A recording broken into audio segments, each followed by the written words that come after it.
And today I have with me Darcia Narvaez, who's a professor emeritus of psychology at the University of Notre Dame. But she's also the host of Evolved Nest, which is an amazing organization. I think you've pulled that together over a period of time. Is that right, Darcia? The last couple years. Well, Yeah, and so there's an amazingly wonderful way of looking at human development through this evolved nest that you've developed. And you're also the president of Kindred World, which is another really amazing place for information and resources all around human development and the sort of paradigm of the new story of childhood and also childbirth and parenting. So Darcia, why don't you just tell people a little bit about yourself so people get to know you? sure. Well, I thank you, Kate. It's just an honor to be talking with you. You're such an amazing leader in these areas. It's an honor. And I'm very excited to have our forthcoming events because since I was a child, I've been passionate about the well being of young children. My family and I lived abroad out of the country, out of the United States, half my childhood. And in many places where children my age were selling gum on the street corner dressed in rags. Mm, And I couldn't understand when I came back to the United States how there could be such a injustice because back here there's just too much materialism, right? mhm, Waste and kind of taking for granted our comforts.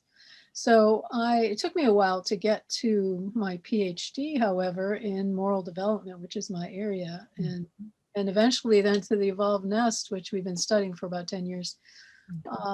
On the way, I was a music teacher.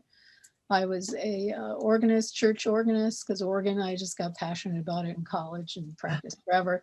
And I taught a year in the Philippines also, and I had my own business. Teaching Spanish to adults using super learning, which is relaxation and drama and games. And I grew up speaking Spanish.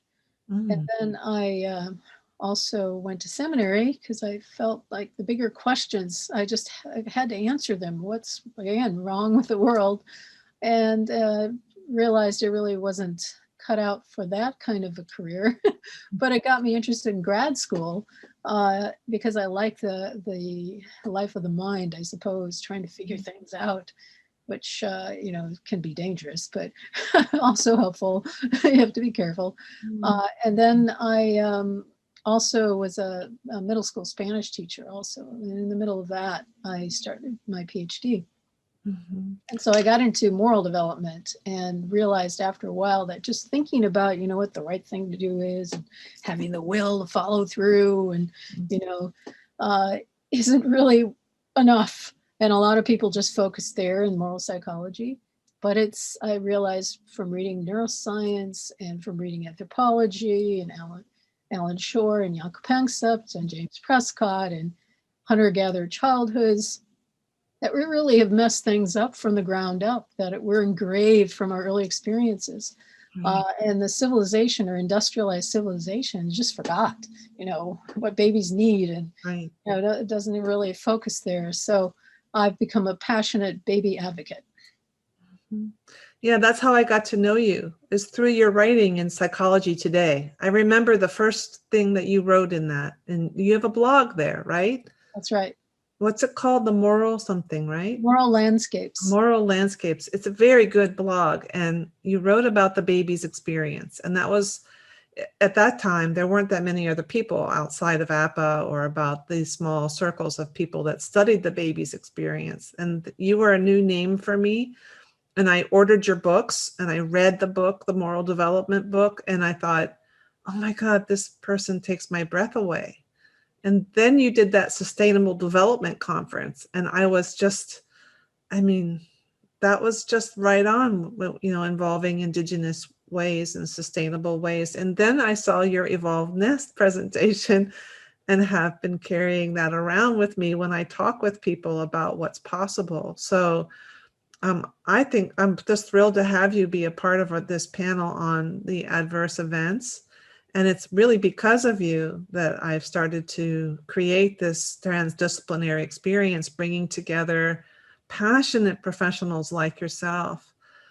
So would you be willing to share with people what you're going to talk about at this adverse panel on birth and the prenatal time? Sure.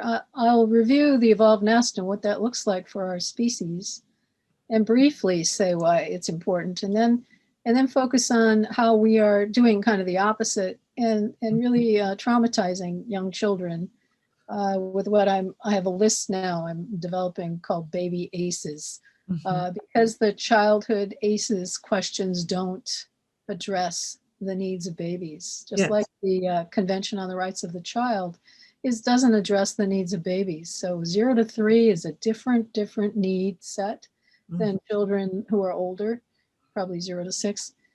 So I will talk about those things. Yeah.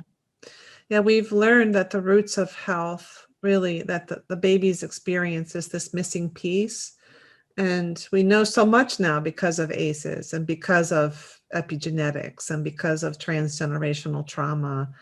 But there is this really subset of experiences that are vital.